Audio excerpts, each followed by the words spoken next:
बिस्मिल्लाहिर्रहमानिर्रहीम। अस्सलामुअलैकुम नाज़रीन, मैं हूँ ज़ैन अली।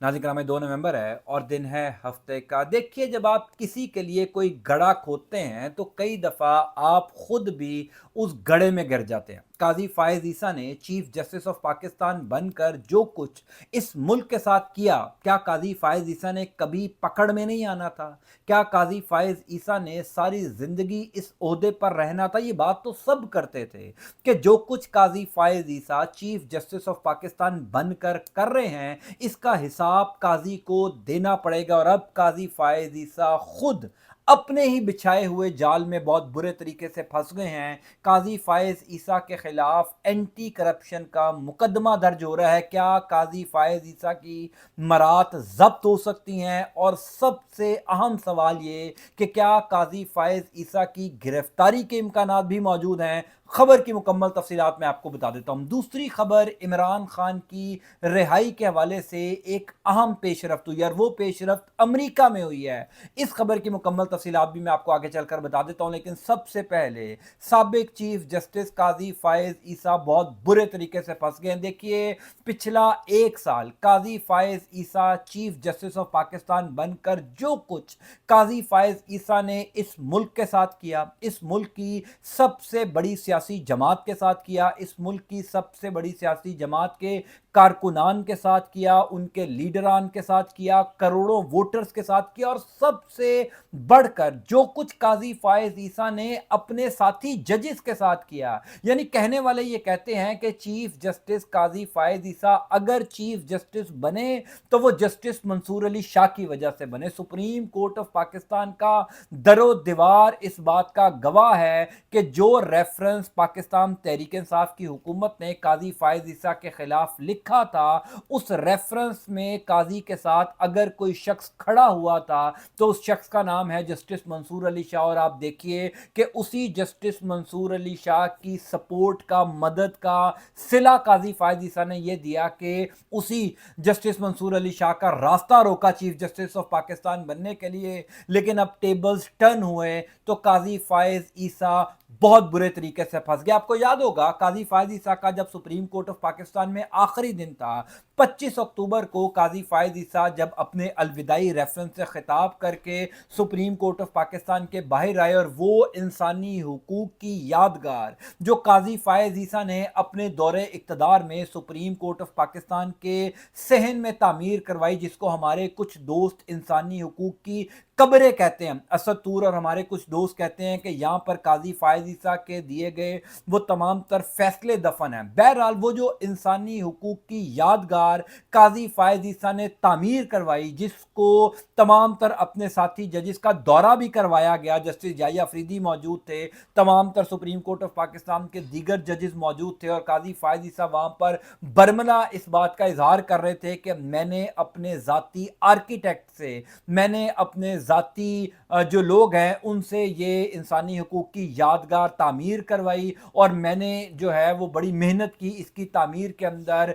काजी फायज ईसा के गले पड़ गई है वो इंसानी हुकूक की यादगार, क्योंकि वो जो इंसानी हुकूक की यादगार तामीर हुई हुई है उसके ऊपर 12 करोड़ रुपए खर्च किए गए हैं सरकारी खजाने से। सुप्रीम कोर्ट ऑफ पाकिस्तान की रजिस्ट्रार साहिबा जो काजी की लगाई हुई थी, जिनको कल जस्टिस जाहिया अफरीदी ने फारिग किया है और नए रजिस्ट्रार साहब जो हैं सुप्रीम कोर्ट ऑफ पाकिस्तान में तैनात हुए हैं, वो रजिस्ट्रार साहिबा की मंजूरी से सरकारी खजाने से सुप्रीम कोर्ट ने 12 करोड़ रुपए उस इंसानी हुकूक की यादगार पर खर्च किए थे।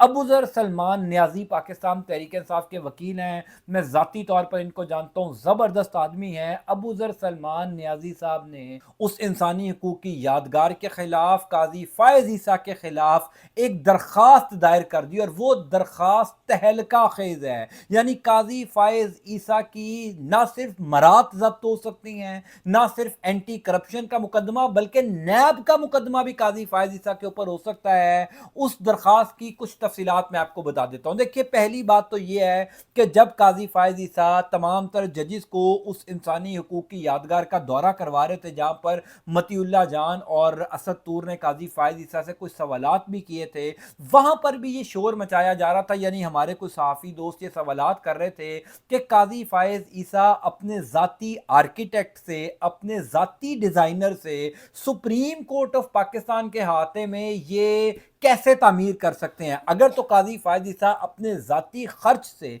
अपनी ज़ाती जेब से इसका खर्चा बर्दाश्त कर रहे हैं तो बिल्कुल वो अपने ज़ाती डिज़ाइनर से या ज़ाती आर्किटेक्ट से करवा सकते हैं। लेकिन अगर सरकारी खर्च हो रहा है, सरकारी पैसा इस्तेमाल हो रहा है, तो काजी साहब क्या आपको ये रूल्स अलाउ करते हैं कि आप सरकारी खजाने का पैसा ज़ाती आर्किटेक्ट के जरिए सुप्रीम कोर्ट ऑफ पाकिस्तान में इस्तेमाल करें? तो अबू ज़र सलमान नियाज़ी साहब ने जो दरख्वास्त दायर की है काजी फायज ईसा के खिलाफ, उसमें 7 सवाल पूछे गए हैं। वो बड़े टेक्निकल सवाल हैं, बड़े ज़बरदस्त सवाल हैं, पर्टिनेंट है, और काजी फायज ईसा बहुत बुरे तरीके से फंसेंगे। यानी यही वो जाल है जो काजी फायज ईसा अपने दौरे इक़्तिदार में दूसरों के खिलाफ बुनते रहे हैं, बिछाते रहे हैं। यही वो गड़े हैं जो काजी फायज ईसा दूसरों के लिए खोदते रहे हैं, अब उस गड़े में खुद गिरने जा रहे हैं। अबू ज़र सलमान नियाज़ी साहब ने ये सवाल पूछा काजी फायज ईसा से कि आप ये बताएं कि बताया जाए कौन सा प्रोसेस फॉलो किया गया,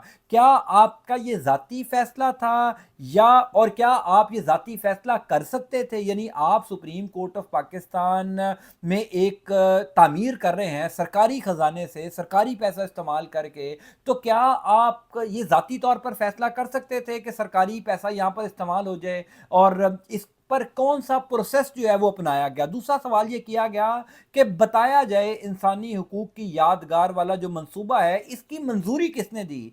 क्या रूल्स को फॉलो किया गया, या आपने खुद से ये तय कर लिया कि मैंने मंजूरी दे दी, या आपने दीगर जजेस के साथ इस हवाले से कोई मुशावरत की, या कानून को फॉलो करके इसकी मंजूरी हुई? तीसरा सवाल किया गया किस कानून कायदे के तहत इस मंसूबे की मंजूरी हुई? यानी कोई तो प्रोसीजर होगा ना, कोई तो अखबारात में इश्तिहार आया होगा, कोई टेंडर हुआ होगा, कोई बिड्स हुई होंगी, किस तरीके से इस मंसूबे की मंजूरी हुई, किस तरीके से यहाँ पर पैसा खर्च हुआ? ये तीसरा सवाल अबू ज़र सलमान नियाज़ी ने किया। चौथा सवाल किया गया कि इस मंसूबे के डिज़ाइन के लिए किस कंपनी की खिदमात ली गई? यानी उस कंपनी की खिदमात लेने के लिए कोई प्रोसीजर होगा, कौन सी कंपनी है, ए बी सी, उसका मालिक कौन है? या ऐसा तो नहीं है कि आपने खुद ही अपनी कोई कंपनी बनाई और 12 करोड़ रुपए का ठेका या मंसूबा उस अपनी ही कंपनी को दे दिया? ये अबू ज़र सलमान नियाज़ी साहब ने सवाल किया। फिर उन्होंने ये सवाल किया कि कंपनी की खिदमात के लिए क्या तरीकाकार अपनाया गया। जाहिर है एक सरकारी खर्च हो रहा है, सरकारी पैसा लगने जा रहा है, और रूल्स तो यही कहते हैं कि अगर आप किसी कंपनी की खिदमात लेने जा रहे हैं तो उसका एक प्रॉपर ड्यू प्रोसीजर होता है। आप अखबारात में इश्तिहार देते हैं और एक मेरिट सेट करते हैं कि ये कंपनी जो है ये इतने साल पुराना ये काम करती हो, और ऐसा ना हो कि नई कंपनी बनी हुई हो। इस मंसूबे पर जो काम कर रही थी कंपनी, उस कंपनी को ठेका देने के लिए कौन सा प्रोसेस अपनाया गया, या उसका क्या तरीकेकार था? फिर उन्होंने पूछा कि किस कंपनी की खिदमात ली, कंपनी का नाम क्या है, ये भी पूछा। इस प्रोजेक्ट पर कुल लागत कितनी आई, ये भी अबू ज़र सलमान नियाज़ी साहब ने पूछा। और सबसे इंपॉर्टेंट बात ये कि ये फैसला कैसे किया गया कि हमने इस कंपनी को काम देना है। क्या, यानी ये बड़ा ज़बरदस्त सवाल उन्होंने पूछा है कि होता तो ये है ना कि जब आप कोई सरकारी बिड करने जा रहे होते हैं, जब आप कोई सरकारी ठेका किसी को देने जा रहे होते हैं, तो आप कोशिश करते हैं कि जो काम 8 रुपए में हो रहा है वो 7 रुपए में हो जाए, 6 रुपए में हो जाए। क्या ये जो ड्यू प्रोसीजर था, क्या इस प्रोजेक्ट के लिए 5-6 मुख्तलिफ कंपनीज ने अप्लाई किया, आपने उसमें से शॉर्टलिस्ट किया, आपने तय किया कि ये जो 8 रुपए वाली कंपनी है इसको काम नहीं देना, हमने 6 रुपए वाली कंपनी को काम देना है? तो वो कैसे कंपनी का तयन किया गया? अबू ज़र सलमान नियाज़ी साहब की ये जो दरख्वास्त है, इसने काजी फायज ईसा की नींदें हराम कर दी हैं। क्योंकि अब से कुछ देर पहले मैं एक कानूनी माहिर को सुन रहा था, वो ये कहते हैं कि काजी फायज ईसा के खिलाफ सिर्फ एंटी करप्शन का मुकदमा दर्ज नहीं होना, काजी फायज ईसा के खिलाफ नैब का मुकदमा भी दर्ज हो सकता है। और आपको याद होगा मज़ाहिर अली अकबर नकवी साहब, जो काजी फायज ईसा के दौर में जिन्होंने रिजाइन दिया था, उनके इस्तीफे के बाद काजी फायज ईसा ने स्पेशली सुप्रीम जुडिशल काउंसिल को कहा था कि मज़ाहिर अली अकबर नकवी की तमाम तर मरात जब्त कर लेनी चाहिए, क्योंकि वो भी मिसकंडक्ट के मुर्तकिब हो रहे थे ना, उनके खिलाफ भी जो है वो सुप्रीम जुडिशल काउंसिल में इस किस्म की शिकायत आई थी, तो उनकी मरात भी जब्त कर ली थी। तो जो गड़ा काजी फायज ईसा ने मज़ाहिर अली अकबर नकवी के लिए खोदा था, काजी फायज ईसा खुद उस गड्ढे में गिर गए हैं। काजी के खिलाफ अगर ये एंटी करप्शन का मुकदमा दर्ज होता, जिसके इम्कानात बहुत ज़्यादा हैं, क्योंकि सुप्रीम कोर्ट ऑफ पाकिस्तान में वो तमाम रिपोर्टर्स जो उस दिन 25 अक्टूबर को मौजूद थे, वो ये कहते हैं कि काजी फायज ईसा बड़े धड़ल्ले से ये कह रहे थे, अपने साथी जजेस को मुतारिफ करवा रहे थे कि ये मेरा ज़ाती आर्किटेक्ट है, ये मेरे ज़ाती प्रोफेसर साहब हैं जिन्होंने डिज़ाइन किया, ये एनसीए के प्रोफेसर हैं। आपको वो वीडियो में एक प्रोफेसर साहब भी नज़र आ रहे होंगे जो ब्रीफिंग दे रहे थे। तो क्या सरकारी पैसा जो है वो ज़ाती डिज़ाइनर को देकर आप कोई चीज़ कंस्ट्रक्ट करवा सकते हैं? बिल्कुल नहीं करवा सकते। काजी फायद ईसा बहुत बुरे तरीके से इस हवाले से फंस गए हैं। मैं इस हवाले से जो भी डेवलपमेंट होगी आपको ज़रूर बताऊंगा। अब दूसरी खबर है, मैंने इससे पहले वाले वीलॉग में भी आपको बताया था कि इमरान खान की रिहाई के हवाले से बहुत कुछ हो रहा है पसे पर्दा। तमाम तर नज़रें अमरीकी इंतखाबात के ऊपर हैं। 5 नवंबर को जो इंतखाबात होने जा रहे हैं उसमें अमरीकी शहरियों से ज़्यादा इंतज़ार पाकिस्तानी शहरी कर रहे हैं, पाकिस्तान तहरीक इंसाफ के लोग कर रहे हैं, आप लोग कर रहे हैं, क्योंकि टेबल्स टर्न हो सकते हैं।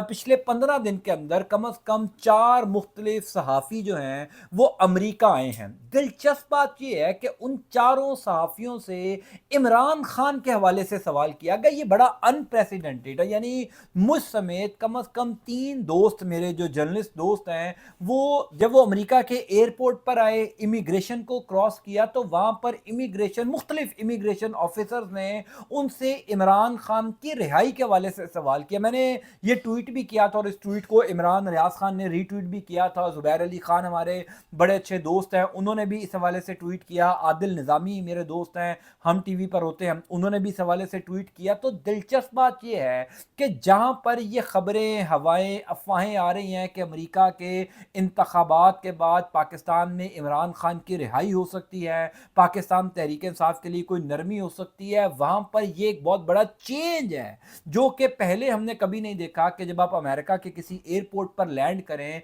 तो इमिग्रेशन ऑफिसर आपको ये सवाल करे कि क्या इमरान खान रिहा हो जाएंगे, पाकिस्तान तहरीक इंसाफ के तमाम तर जो कायदीन इस टाइम कैद हैं क्या वो रिहा हो जाएंगे। यानी मेरे से भी ये सवाल हुआ था इमरान खान की रिहाई का, जुबैर अली खान से भी ये सवाल हुआ था, और उस सवालात के बाद जब हम तमाम लोगों ने ये ट्वीट किया तो हुसैन हक्कानी जो पाकिस्तान से भगोड़े हैं, सफ़ीर हैं, यहाँ पर अमेरिका में रहते हैं, साबिक आर्मी चीफ कमर जावेद बाजवा ने तकरीबन उनको 1 अरब रुपया देकर इमरान खान के खिलाफ अमेरिका में लॉबिंग करने के लिए हायर किया था। अब जाहिर है उनको तो तकलीफ हो रही है कि क्यों इमरान खान की वापसी हो रही है, क्यों अमेरिका में जो है वो एक हवा चल रही है कि डोनाल्ड ट्रंप के आते ही इमरान खान रिहा हो जाएंगे। और फिर इमिग्रेशन ऑफिसर्स ने भी इस किस्म के जब सवालात करने शुरू कर दिए, क्योंकि अब से कुछ देर पहले वाले वीलॉग में भी मैंने आपको बताया था कि जब अमेरिका के इंतखाबात में कुछ दिन रह जाते हैं तो हवाएं,